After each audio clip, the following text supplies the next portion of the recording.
This video is on solving equations, which of all the ideas on that pre-assessment, I would say this one's most important because it comes up throughout the entire year pretty constantly and consistently.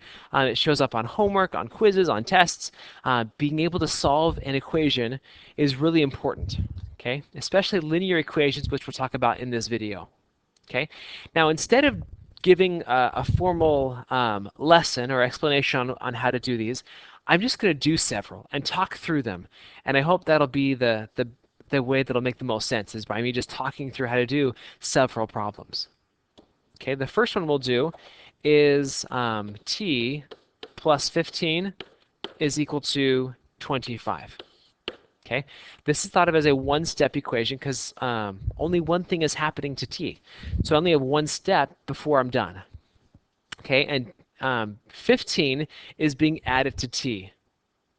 Now, the way we solve an equation is by undoing everything that's being done to t. Okay, and by using the order of operations to do it. Now, how do I undo, or what's the opposite of adding 15? And the answer is subtracting 15. Okay, so if I subtract 15 from both sides of my equal sign, both sides of the equation, then plus 15 minus 15 equals 0. That's convenient. And so t is equal to 25 minus 15 is 10. So my answer is 10. Now, it's a really good idea to get in the habit of checking your work. So if I plug 10 in for t, plus 15, does that equal 25? Well, 10 plus 15 is equal to 25, and so yes, it does.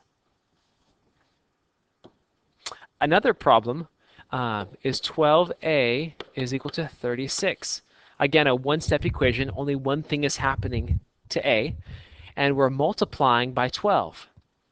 So the opposite, or to undo multiplying, the opposite of multiply by 12 is to divide by 12. Okay, and a is equal to, let's see here, 36 divided by 12 is 3. Okay, so check my work. 12 times 3 is equal to 36. Okay, that's correct. Now, I know at this point, plugging in your answer into your equation doesn't seem like it's very important or useful, but as the problems get longer and more complicated, this will become much more important. It's a good idea to always check your answer. Okay, a problem like x squared is equal to 73. Now, a little more complicated, but still a one-step equation. Only one thing is happening to x, and that thing is squared. So to undo a squared, you have to do the opposite. So what is the opposite of squaring something? And the answer is taking the square root. So I'll take the square root of both sides of the equation. Okay. And the square root of 73 on my calculator is 8.544. Okay. Now there's kind of a tricky thing that happens with square roots. When you have x squared is equal to a number, the answer is 8.544, but it's also negative 8.5442. Okay, and the reason is because if I take the negative 8.544, a negative times a negative equals a positive. So negative 8.544 times negative 8.544 is a number that's really close to 73. Okay, so you need both the positive and the negative, which is what this symbol means. Okay, so my answer is plus or minus 8.544. Okay, now some ones that aren't single-step equations, a little more complicated. I should say longer, not complicated. All right, I'm going to use my order of operations to know how to simplify this. There's no parentheses, no exponents. There is some multiplying, but I can't do the multiplication yet. So the first thing I can do is add and subtract from left to right. So I will combine these two together. 14 minus 6 is 8, plus 2h is equal to 18. Now, at this point, there's two things I could do, and it's kind of hard to know which one I should do. I could, get rid of the plus 8, or I can get rid of the multiply by 2. Now, although you could do either one at this point, keep in mind that if we divide it by 2, we have to divide every term by 2, which can be a little complicated, especially if you don't like working with fractions and decimals. Usually what's the easiest thing to do is to get rid of the plus or minus number first. Okay, that usually is simpler for us, and so we'll do that. So the way that you get rid of the plus 8 is by doing the opposite, subtracting 8 from both sides of the equation. Now keep in mind that I'm doing it to both sides of the equation, not every term. So there's purposefully nothing right here. So 8 minus 8 is 0, and I'm left with 2h is equal to, let's see here, 18 minus 8 is 10. Okay, now it looks more like a one-step equation. The way I undo multiply by 2 is by dividing by 2.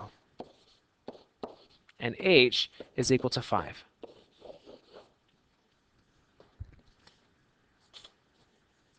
Okay, let's give you a few more. Let's do a problem like 5x plus 3 is equal to 3x minus 7. Okay, problems like this will show up in this first chapter even, and so it's important that you know how to do these. The first thing, now if we use our order of operations, there's nothing really there's no parentheses, there's no exponents, there's no multiplying or dividing I can do, there's no even adding or subtracting I can do to simplify this any more than it currently is. What I'll need to do is combine the like terms, okay? And what I typically do is I move the x's first. You could do it either way, but I typically do the x's first. And what I do, although you can move them on either side, what I will often do is take the smaller one, okay, the one that has fewer x's, and I move that one to the other side, because that kind of eliminates sometimes working with negatives. So if I want to move my 3x to the other side to combine it, I will need to do the opposite of 3x, or subtracting 3x from both sides of my equal sign.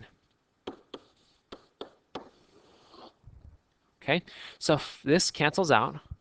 5x minus 3x is 2x, plus 3 is equal to negative 7. Okay, and then in my next step, I will get rid of this plus 3. And I will do that by doing the opposite, minus 3,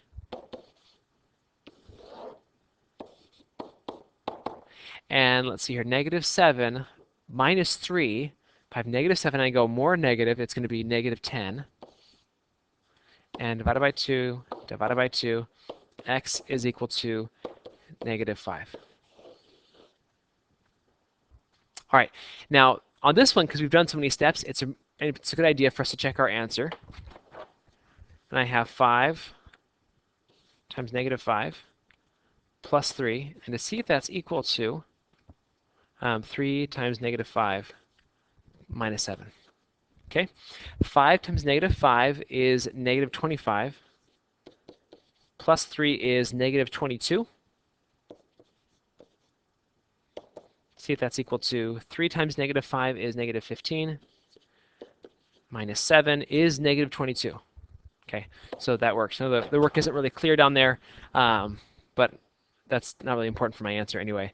But it does work that negative 5 is the correct answer. Okay, I'll just give you one more. Let's do a problem like 2x plus 14 is equal to x plus 8.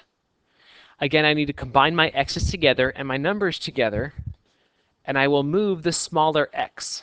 Okay, so this is the smaller x. I'll move that to the other side by subtracting x from both sides. This cancels. 2x minus x is equal to x, or 1x, plus 14 is equal to 8. I will then move my 14 by doing the opposite of adding 14, which is subtracting 14. And x is equal to let's see here, 8 minus 14 is a negative 6. And the answer is x is equal to negative 6. Okay, to check my work, I will plug that back in. 2 times negative 6, whoops, plus 14 is equal to negative 6 plus 8. 2 times negative 6 is negative 12 plus 14. Negative 12 plus 14 is 2. Negative 6 plus 8 is 2, and so that works. And negative 6 is my answer. Okay, this video was about solving equations. I did several and talked you through them. To me, the basic idea that I use over and over and over again is to undo what's happening to our variable.